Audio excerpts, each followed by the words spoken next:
Dear sisters and brothers, ladies and gentlemen, we are here to talk about the spiritual care for disaster, humanitarian relief.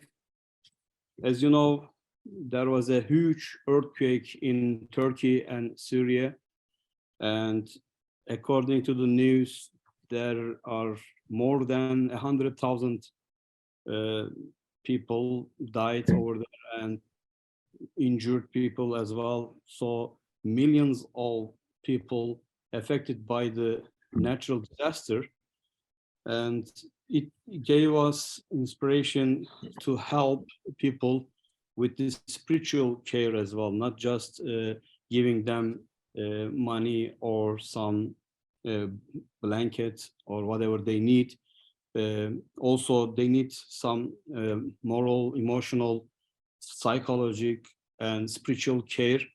And we have with the experts here, we will start to teach volunteers how can they provide spiritual care to victims of the natural disasters, especially the last earthquake in Turkey and Syria. As I hear today, there was a flood at the earthquake city, which is Urfa. It affected as well. So we have here distinguished guests, Dr. Ran, Dr. Jeff, and Chaplain Noura, Chaplain Daniel. I would like to introduce them first, then we can start to mention about our course content. So let's start with the ladies. They are first. So I will ask Jeffrey to introduce Sister Noura. I'd like to introduce Chaplain Noura. Chaplain Noura, do you go by Noura or do you go by Chaplain, or how do you? Either. Do you go? Noura is great, thank you. Okay, sure. Okay, Noura. Well, Noura, you've received your MDiv from the University of Chicago Divinity School. Very nice. An advisor for Muslim life at Vassar College, and the Muslim chaplain at Bard College. And then later, where you also taught a first-year seminar.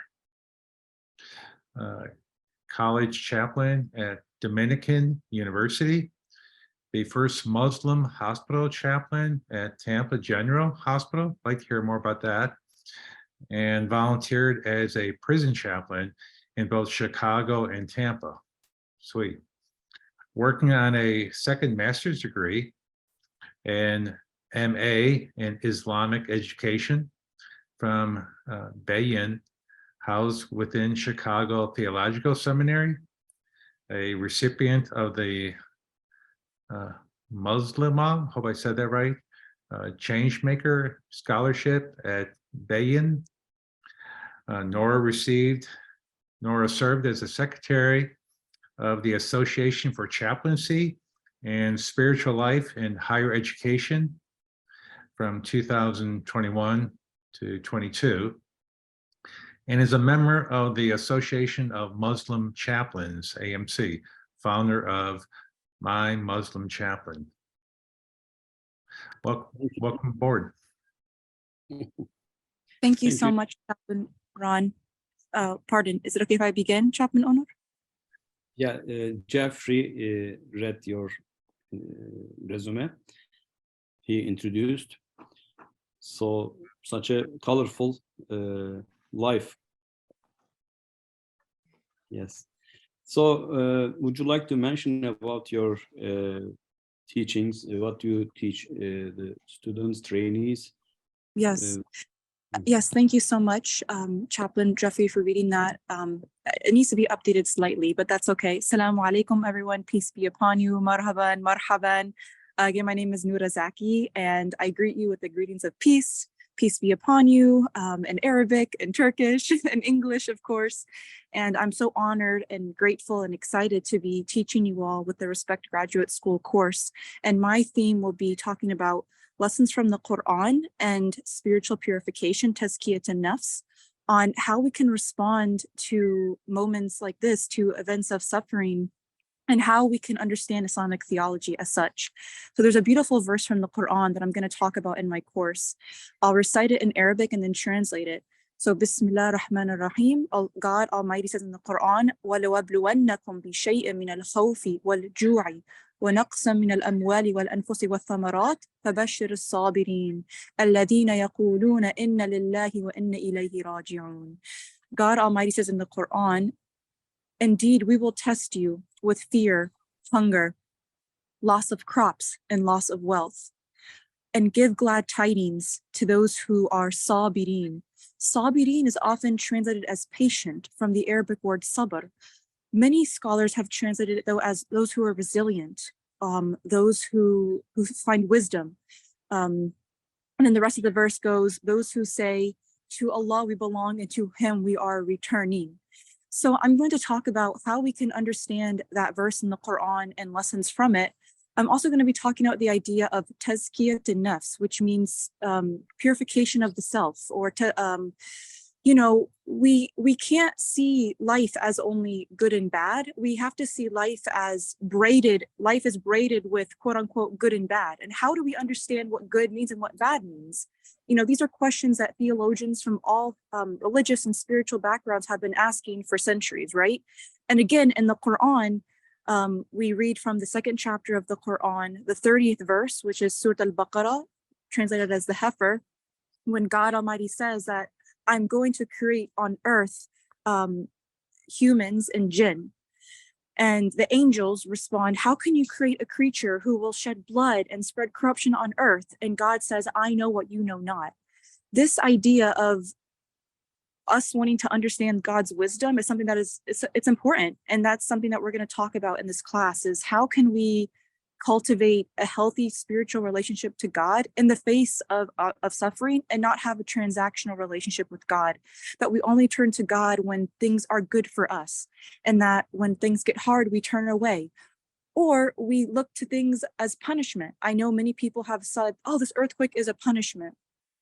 We should see God as an all merciful God, and that we should look at it as a test. And obviously we know that buildings may not have been built, correctly. And so that's another part. So, I look forward to learning with you. I hope this can be a course where we learn with each other. I'm not just lecturing at you. I'm excited to pull my own experience from chaplaincy, from my own experience living abroad, even from my interfaith background. And I hope and pray that this will be of benefit to you all. Thank you very much. You're welcome, Chaplain Noura. It was a beautiful explanation of the content. I already excited to join your class as a student. I believe some of us has similar intention, like Dr. Ran. Isn't it, Dr. Ran? I intend to be in as many of them as I can be. Wonderful. So, what is your aim? Just one session, or will you teach one more session as well, the second?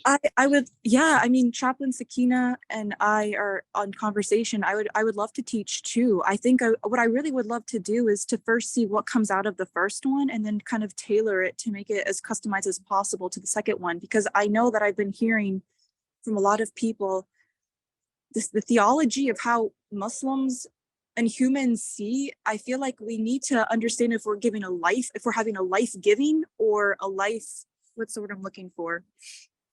I hope to do 2 sessions. I would love to do 2 sessions, and I really want to take be struggling with or have questions on. So I really want it to be an interactive and informative session, and that people can actually, act on the knowledge. We hope that knowledge is transformational.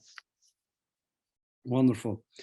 Okay, we are looking for your second session as well.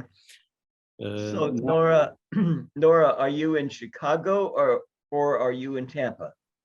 No, I live in Chicago now. Okay. Yeah, where it's 50 degrees, which is not bad. Yeah, I live in Chicago right now, and I actually work at Dominican University as their interfaith chaplain. So I used to work at Vassar and Bard in New York, but I moved back to Chicago in 2021. So yeah, so I'm in Chicago. which has we have a lot of communities here. Actually, I went to a fundraiser for the victims of the earthquake from Turkey and Syria maybe 2 weeks ago. There was Central Asian food, there was Turkish food, Anatolian food, fun for the family. It was a really beautiful event raising money for the victims of the earthquake. Well, thank you very much. Great. Jazakallah khairan, sister. May Allah accept your efforts.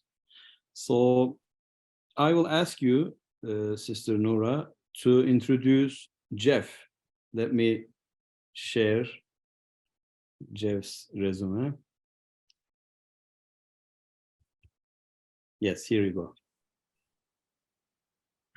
All right. Great, thank you. So I'm introducing Jeffrey Bennett. Jeffrey Bennett did an undergraduate in business administration from SUNY. That's, I think, the State University of New York at Buffalo. He is a Master's of Divinity from the Assemblies of God Theological Seminary, and he is ordained in the Ordained Assemblies of God. He is now retired. He has 2.5 years of ACPE experience at the Houston Medical Center, and he is the Director of Pastoral Care and Private for-Profit Mental Health and Substance Abuse Hospital. He also worked in the state of Texas mental health hospital system. He was part of the One Tour as a military family life consultant on the Shepherd Air Force Base. He's board certified, and now he's a lifetime member of the Association of Pastoral Chaplains. He's currently in active practice as a licensed family and marriage therapist. He's licensed in Texas and Alabama. He's a certified critical incident stress management, focusing on corporate, criminal, weather, and natural and man-made, including transportation events. Jeffrey is also published in chaplaincy and mental health professional journals. Wow, it's such an honor to introduce Jeffrey. Take it away. Well, thank you very much, Nora. That was a very nice introduction. I appreciate that. And you know, I think like the different presenters in this program, we're going to find some common areas, and one's going to integrate into the others. And I say that freshly because, Nora, as you were talking about, you know, what the meaning of the earthquake is, and people are thinking, it goes along with the scripture that and it comes from 1 Kings 19:11 and 12. This is the New King James Version. Then he said, "Go out and stand on the mountain." This is about Elijah. And stand on the mountain before the Lord. And behold, the Lord passed by, and a great and strong wind tore into the mountain and broke the rocks in pieces before the Lord. But the Lord was not in the wind. And after the wind, an earthquake. But the Lord was not in the earthquake. And after the earthquake, a fire, but the Lord was not in the fire. And after the fire, a still small voice. And I think oftentimes people's reaction to natural disasters like that, they wonder, at least, you know, is this the hand of God punishing us? And then of course, they struggle, and that's an initial reaction. And according to that scripture I just read from Elijah, the Lord is not necessarily in the wind or the earthquakes or the shattering of rocks. But as a caretaker offering pastoral care, and people are going to be telling this story and wondering things, and so the chaplain will be there and be sensitive and want to be prepared for people's initial reactions, which are still going on. There's still earthquakes going on, and also how they respond, and also maybe highlight in their conversation the resiliency the person has within them. Of course, it's going to be all mixed in with the presence, but nonetheless, the chaplain will have a place to share some thoughts. But at the same time, there's a duality of care going on here. The chaplain is going to be caring for the person that they meet at the at the sites and the cities around there. But at the same time, while he's caring for the individual that God puts before him, he's also needs to be taking care of himself. And so my presentation is not just on the people that they meet that they offer care to, but it's also on caring for themselves as they hear the stories. Because even as they hear the story, there's a response to hearing stories of great tragedy. And the chaplain needs to be in constant care of themselves so they can continue on.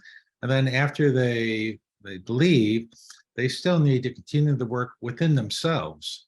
So there's going to be a duality that we're going to be talking about, both the caretaker and the person receiving the care.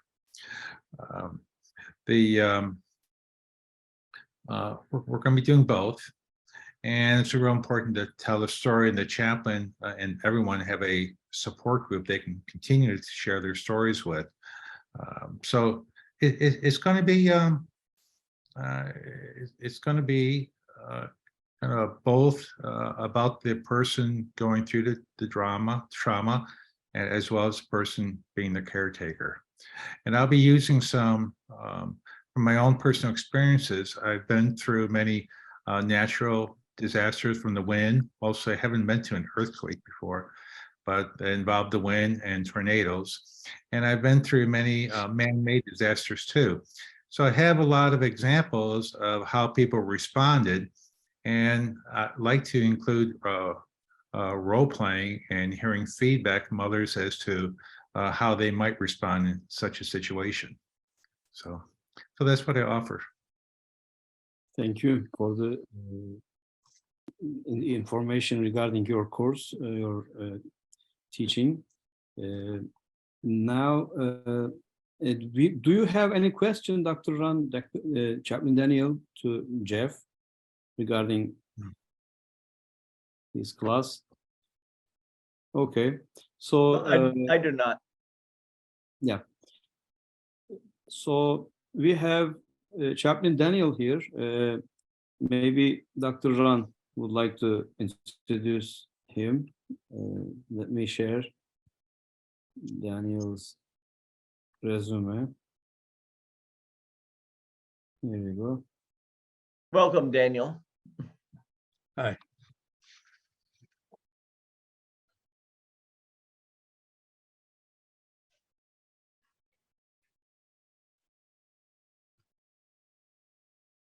Okay, Daniel Davila.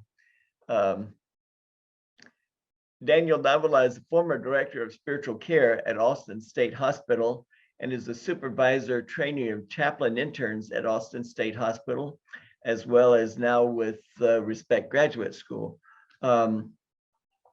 Daniel and I worked together at Austin State Hospital for almost 16 years, and I learned a great deal from Daniel. That's my own personal thing beyond his resume. And I will say Daniel is a very good lecturer, and he's organized in his lectures and his notes. And whoever takes a class from him will get a lot out of it. So Daniel's board certified clinical chaplain and diplomate with CPSP, the College of Pastoral Supervision and Psychotherapy. He serves on the ASH Spanish Language Interpreter Program. He was ordained and endorsed by the Christian Church Disciples of Christ. His BA at Evangel University, which is right up the road from me now since I live in Springfield, in MDiv at Phillips University there in Oklahoma. His Master of Arts in Religion at Isla School of Theology in Denver, Colorado. He also did graduate work at St. Thomas Catholic Seminary in Denver and Wesley Theological Seminary in Washington, D.C. As you can see, he's very well educated. And he did CPE in Tulsa Hillcrest Medical Center, in Corpus Christi Memorial Medical Center, and Driscoll Children's Hospital there in Corpus Christi. Daniel's taught pastoral care and counseling in the United States, Canada, Mexico, and Central America. And Daniel has served as president in the Westlaco Ministerial Alliances and also the Austin Latin Ministerial Alliance. Daniel did a lot of really good work with the Latin ministers there in Austin, made a significant difference in that organization. Daniel was very good at caring for the people at Austin State Hospital, and all that stuff's not in the resume, but that's the resume I wanted to add to him. Daniel, welcome to this part of the training, and please share a little bit, just a brief of what you're going to be training on. Ron, thank you very much. And I think that you're the culprit for getting me into working with RGS, but also you're the one that got me at Austin State Hospital. I used to work at Austin Presbyterian Theological Seminary. I don't have it on this bio here, but I used to be the executive director for the Association for Hispanic Theological Education. And it was housed there at Austin Presbyterian Theological Seminary. And it was a working administration dealing mainly with academicians and authors. And it would be traveling and raising money. And it was far away from pastoral care. And Ron was the first one to welcome me to the Austin area when he and I were members of the Association of Professional Chaplains. So he invited me to go to the Austin State Hospital as a volunteer, to go as an interpreter. Then he asked me to help more as a volunteer, and then later hired me as a contract chaplain. And then when he went to Afghanistan, I ended up working as a temporary chaplain and eventually as a permanent chaplain, and served with Ron. And I greatly appreciated the opportunity to work with Chaplain Ron. And here I am working again with Chaplain Ron. So you were talking about the Bible, and the character that I came up with, it was Job. When we talked about disasters, or when we talked about crises, spiritual care, there are two types. One that would be a natural cause, and one that is a social cause. So in the case of Job, it was a natural cause, but also a social cause, so that he experienced a loss. And then the question is, how then shall we respond in spiritual care? So one thing that we want to keep in mind is that our discipline is spiritual care. Even though we as chaplains are trained in psychosocial sciences, even though we may know something about anthropology, in cultural diversity, we are first and last theological, as it is stated in the covenant of the College of Pastoral Supervision and Psychotherapy, to which Chaplain Ron and I belong to. And honor also, by the way. So we're members of the College of Pastoral Supervision and Psychotherapy. So that is one thing. Also, along with that, it is that we want to remember, we are not psychologists. We are not medical doctors. And when we are responding in a situation, we always want to remember why we are there. We are responding from our own discipline, so that whenever we participate anywhere else, we want to respond from our own discipline. Case in point, for example, Chaplain Ron has a doctor's degree in psychology. But when he was at the Austin State Hospital, he was not working under the discipline, under the umbrella of psychology. He was working under the umbrella of spiritual care. In like manner, what I understand we are doing, according to honor, is we are providing spiritual care. So my presentation is going to be more of a pluralistic perspective, not only to say only one religion, but pluralistic. So in that case, it entails how then shall we respond? And going back to the story of Job, remember, things were taken away from him in a natural way, natural disaster, but also a social disaster that came along. So his friends, they come along and they respond to him. The very first days they were there, they were silent. They exercised the ministry of presence. They had solidarity with him. They were quiet and they helped him. But then they opened their mouths and they began to theologize. And they began to explain the reason you are suffering. They were not listening to him. So in Job chapter 13, Job gets upset, and this is what he says. Chapter 13.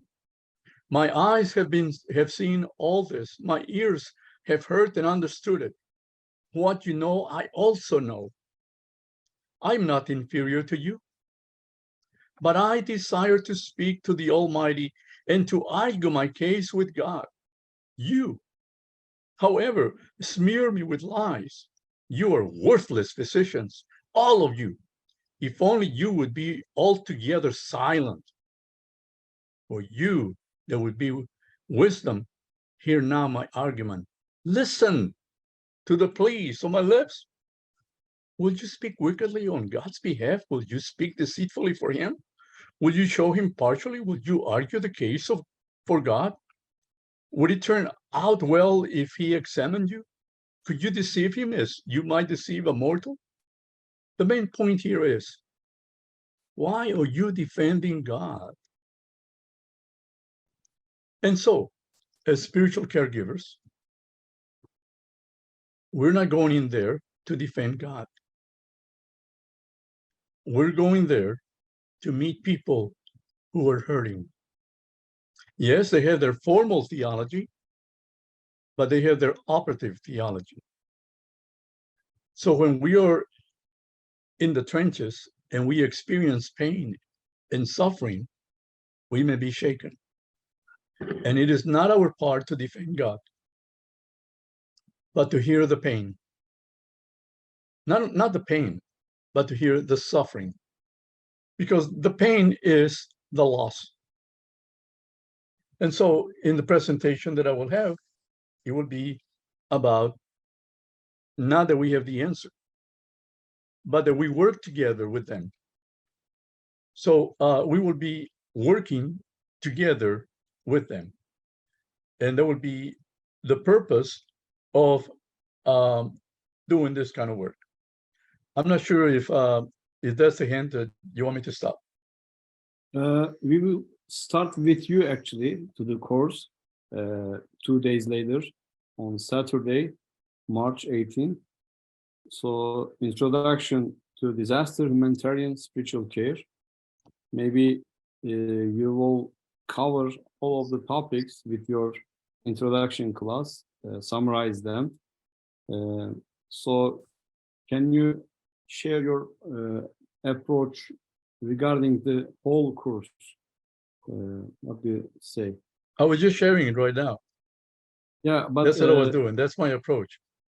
Yeah. So that my approach is not our agenda, but the agenda of the one who's suffering. And I was using Job as an example. Exactly, so that we meet people where they are and empower them. We do not fix them. We do not save them. But it's more of an approach of empowering people. Yes. Maybe encouraging them, guiding them.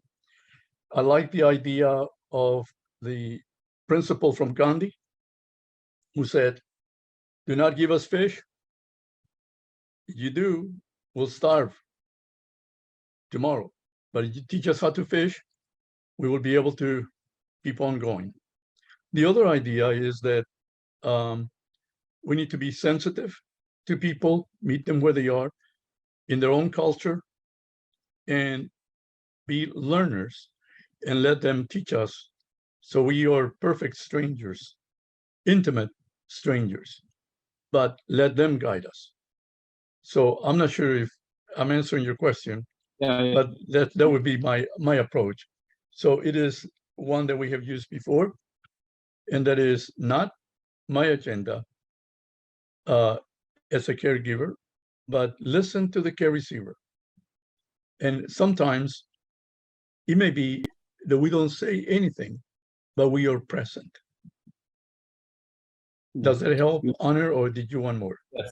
Yeah, you perfectly elaborated your meaning after this explanation. We put the center to the care receiver, care seeker, not ourselves as chaplains. We need to follow their agenda, whatever they have. So Yes, and along with that would be the theodicy that many people try to rationalize. And when people ask us a question, why, they're not waiting for an answer. We really do not have an answer to the why. We need to contextualize ourselves to the environment of that person, to their uniqueness, because the why that I have, or the reason to the why, from my perspective, would be different. From the victim or the ripple effect that it touched other people, it will be different because of their unique experience and also how they understand the meaning and purpose of what's going on. So along the way, we may have had one way of thinking, but because of a crisis situation, then we come up with a new paradigm and it will be shaken. And this is what happens when there is a crisis situation. So that would be part of it that I will be sharing in the presentation. great. We are looking for to listen it. It will be soon. We have Dr. Ran here as well. As a trainee of Dr. Ran, I would like to introduce him. Let's see if I find it here easily. Yeah. So Dr. Ran has much more experience than many of our colleagues in that course. So that's why I need to mention about a little bit more about him. Dr. Ran has PhD diplomat in pastoral counseling and pastoral education training with the College of Pastoral Supervision, Psychotherapy, CPSP.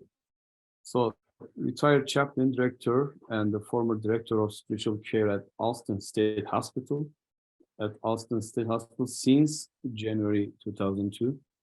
Served hospitals in Texas, different cities, and retired as a U.S. Army and Army National Guard chaplain for more than 25 years.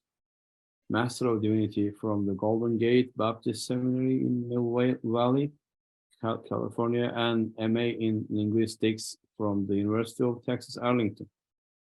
I sometimes hear from him the explanation of the roots of the words from Latin, French, whatever the ancestor of the words he teaches us. I like linguistic as well. That's why I am interested in. So Ran is a member of the Alamo chapter of CPSP. We are together there, and is currently president of the board of nonprofit Focus Girls for Education Runners PAL. How do you explain palliative or PALIS licensed professional counselor supervisor? Yes. Well, thank you, Owner, for reading that. Once again, that needs to be edited. I gave up that presidency of that group, and My license expired when I moved out of Texas, so I'm no longer licensed, but I'm still a counselor. Thank you. And one of the things that I think I'm pressing to talk about, I did this last week, I mentioned it last week, is looking at suicide awareness. When people go through such trauma that the survivors have been through, a lot of times people feel like it hurts so much and it's never going to stop hurting until I stop living. And in order to escape that hurt, they begin thinking about and attempting to die on their own. And that's what suicide means. It means to kill the self. And in reality, what they really want to do, as Daniel pointed out to me one time, is to kill the pain instead of the self. And so I think it's very important for us to be aware of the situations, aware of the symptoms, the indications, and have some ideas of what we can do to support and encourage and help them find life in the midst of this. So, and a big part of that, I'll say, is we have to listen to all their reasons for wanting to die. And out of that, we can find their reasons for wanting to live. That is a key thing.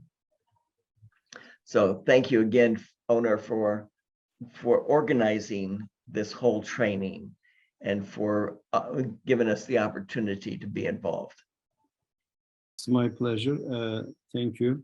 There are hopeless people. They feel abandoned. They have some anxious. They are excited. I mean, let's say they are afraid of the future. They don't have any light in front of them. So we need to encourage them with this knowledge, experience, wisdom, and horizon which you shared with us. And lastly, I would like to share how they can apply to the course we share. Spiritual care for disaster, humanitarian relief is the name of the course, and it is $500 cost for every students, the value of the course, but there is a full scholarship opportunity. Respect Graduate School wanted to cooperate with the victims of disasters and try to help them, and solidarity in the foundations, associations over there. And that's why they provide this course program. To application for this program, the trainees has minimum intermediate level of English proficiency. So if they have more like advanced or mastery degrees, that's better. And commitment to complete 50 hours of practical training. These are two vital obligations. Other than that, if we have more than the capacity, we will check if they have any chaplaincy background or experience. So 40 hours, the class hours totally, and 50 with the 10 hours supervision time, and another 50 hours practical clinical hours, let's say, they will spend with the care seekers. So if they miss the class, they can watch the recordings. So also they will get certification to attend this. I don't know if you want to add any other thing than those benefits. Feel free to make comments. We don't hear you, Dr. Ram. Yeah. Yes. Sometimes I sound better that way, owner. Not only will this be something that will enhance their ability to help others, it will enhance themselves and vice versa. Not only will it enhance themselves, but it will open them up to being able to help people who cannot help themselves. This is very, very important training for those of us who care about others and have the opportunity to be an encouragement, to walk along beside, to be a listener, to open our arms and our heart to the hearts that are bleeding. Wonderful. Last words, the conclusion part. Jeff, what would you like to say?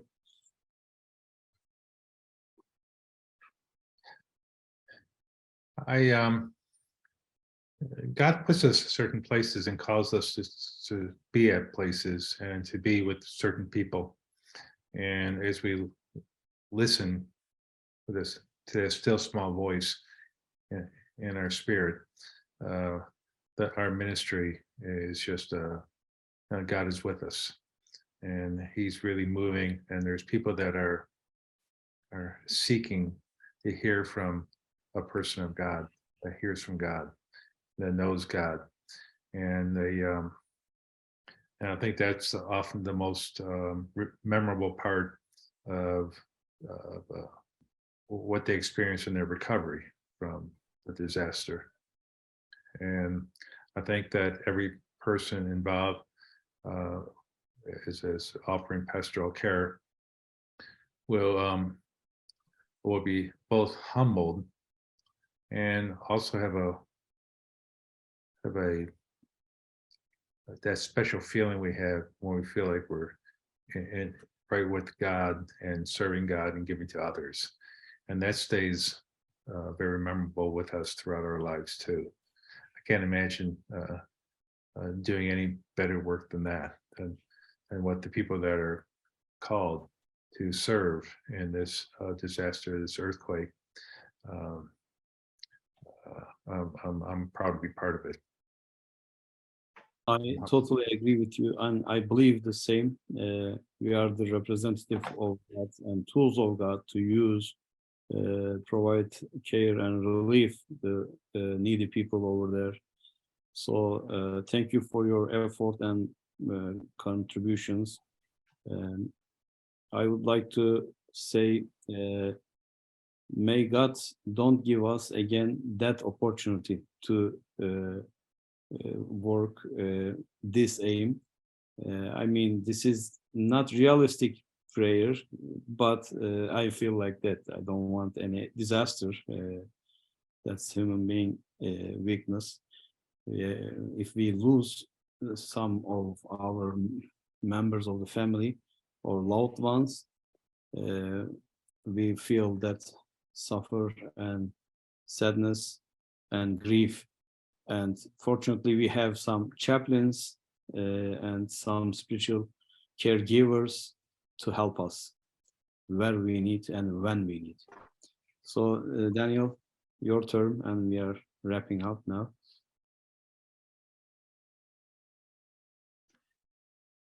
Would you like to? We can't hear you. You want to borrow my hearing aids? Yes, please. Thank you for letting me know.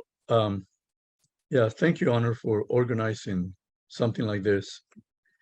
And we acknowledge that there are physical needs that people respond immediately. But after that, who takes care of the spirit? And there are people who will try to take care of the spirit in a way that they become predators and take advantage of people. Through RGS and the training that we have here, we want to do it in a healthy way. so that we want to meet people where they are and not take advantage of them in the spiritual way, not to proselytize, not to impose, but to walk with them. And so together as a team, we want to help in the spirit. I'm sorry, we're under warning of a tornado, and I just heard it, so I'm gonna have to go and move some of the stuff out. Was nice seeing you all. Assalamu. Tornado came immediately, and this is related to our topic. May God help Chaplain Daniel. So you see, you never know what will be the next. So I'll call him now after the program. So see you the next session. If we have a chance, we can make it the third one later. Thank you, Dr. Ran. Thank you, Jeff. And see you at the course. Yeah. Owner, Yes. Jeff didn't get a chance to read his poem. Yeah, that's my aim, actually. This is not the regular meeting, which we wanted to do that with more audience. But I realized that with YouTube, we will have much more audience than our meeting. So please do it, Jeff. I'm excited. Yeah. Jeff, even if you can't pull the poem up on the screen, read it to us. Okay, so you want it read now? Is that what you said, Onar? Yes. I want it right now. Yeah. And if owner doesn't, he could just log off and it would be you and me. Oh. All right, let's need to pull it back out here. Let's see here. Here we go. Let's see. I'll make it a little easier. So I don't know how to pull it up yet. I don't know if you can read that. It's backwards on my screen. Is it backwards in your screen? You go Even ahead and read it to us. Yeah, encounter beyond known. Even I can read from here. Yeah, people can see. Oops. Oops. It disappeared. Why don't go ahead and read it to us, Jeff? Read it to us the way that you would like for us to hear it. Encounter beyond known. Anomalous shadow passing. Before me now smalling. Repelling yet compelling. Brief yet continuous syzygy. Ascending incommunicable disclosure. And I'm not too sure how good that translates just verbally. I think it needs to be read and looked at to grasp understanding it. But I had that published close to 2 decades ago, but it's really about, we just go about our daily life, and then all of a sudden something in our spirit just checks us, and there's words, there's something, there's impressions, and it's odd, and we just might even blow it off and move on with whatever we're doing. But it stays with us and it feels different. And then we might stop and then try to look for what that's all about. And it's in some ways it starts to communicate to us, but it's unsettling, it's disturbing, it's anxiety producing, and there's part of us that wants to move on, just get past this thing, but there's part of us that's drawn to it, and we can't seem to let it go. It's compelling. And it's I think one of the reasons why it's both compelling and repelling is that it's matching up something odd, the spiritual with the physical world, 2 different polarities coming together. And oftentimes illustrations like when the planets line up, when the sun and the earth and the moon is completely aligned with each other. It's like a one in a lifetime experience. It's really odd. It's compelling and repelling. And if we listen, if we're courageous enough to kind of sit in that moment and receive, it reveals to us something extremely profound. And trying to communicate, it's so profound, oftentimes trying to communicate it to another person, it's almost incommunicable, because we never really can communicate the sense that we had, or the information we received, or the experience. Is just almost beyond our communication ability. So I wrote about that, and it comes, in, I think, very frequently. And if we're open to it and receptive to it, our life takes on a major profoundness. But I think for most people, they avoid, but they might pick up a bit more here or there. But as we're mindful and intentional with it, stop. It can be a beautiful lifestyle that brings in great creative beauty, to us. So that's what I wrote about.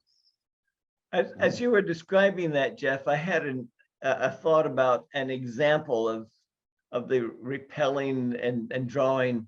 For instance, we watch horror movies and we want to do this. We're repelled by it, but we're also drawn to it. And that's really good. Thank you. Yeah, thank you for sharing your poem with us. You wrote years ago, but still it is meaningful because it is not reflecting the actuality. It is a kind of classical for over the time, I mean. Yeah. Thank you. Jeff not only wrote it, but he's been living it. I mean, he repels people, but he draws them to him. And no, I'm kidding. Well, there's a very lot of truth to that. I don't want to hear it. It repels me, but I have a hard time communicating about it. So I think that you nailed the meaning of that poem. Hit it right on, Ron. But yeah, you're right. It's like you're watching a car accident or watching a train accident. You're horrified, but you can't take your eyes off of it. Exactly. And then, like right after, in the immediate response or reaction, oftentimes it's it's just hard to communicate it to it. Yeah. Kind of shock. Yeah. Right. Well, And I think my scripture that I shared today about the quiet voice, this still quiet voice. I think maybe that's why I like that scripture so much, because there's a quiet voice that's, if we need to listen to hear it, and we need to stop and block out the world and the physical and all these dozens and maybe hundreds of things going on in our life, and sit back and intentionally listen to truly benefit from it. And I think oftentimes what I wrote here is, it's often a voice from the Lord. It's hard, it's scary. It's oftentimes God doesn't call us to do things that are really easy. And I think going out to an earthquake and to think that we have something we can offer the people that have been through something that we cannot even imagine, and think we can help them somehow. It takes a bit of courage and a whole lot of trust in the Lord that He can use us in such a thing. And I think there's a lot of stories in scriptures too about God using people in really profound ways that we hesitate to go to, including Moses going before Pharaoh. He said, I'm slow to speak. I can't. What will I say? And God doesn't make it easy on him at all. He says, well, I'll tell you when you get before Pharaoh. I'll tell you what to say then, in the moment. Oh, well, wait, can we change the rules a little bit? And so it takes a lot of courage to trust the Lord. And It's not the easy road. It's not the road. It's the road less traveled. You know, Jeff, I think that that story about Elijah was a very good one for this. Thank you for bringing it up. But you know, if we look back a little bit, here's Elijah, busy, busy, busy, busy, and then he's running and he's exhausted. And God doesn't speak the little small voice while he's exhausted, but sends an angel to feed him. And then when he had strength, he could go and listen to the small voice. So, I mean, that's an example. We can comfort, we can wrap our hearts around the people, and then they may be able to hear. Thank you for that. I'd never thought about that part before. Thank you. So you reminded me the prophet Moses, we say Musa, peace be upon him, his prayer to God before he was going to the Pharaoh, we say Fir'aun. So he told that this prayer, رب اشرح لي صدري ويسر لي أمري واحلل عقدة من لساني يفقه قولي وأفوض أمري إلى الله إن الله بصير بالعباد, which means, oh my Lord, expand my chest and make my job easier. Untie my tongue so that they can better understand my word. And he hesitated to call to Pharaoh. He is the guy who can kill, who can, actually he's not afraid, who wasn't afraid to be killed. He's anxious coming from his heart if he doesn't give the message properly. That's I believe, I understand. And also he asked God to give him an assistant, which is Aaron, we say Harun, the brother prophet as well. So inshallah, we can help each other, cooperate, and we can work in solidarity to accomplish, to teach all the necessary information to our volunteer chaplains in that course. And thank you for your participation, and see you next time.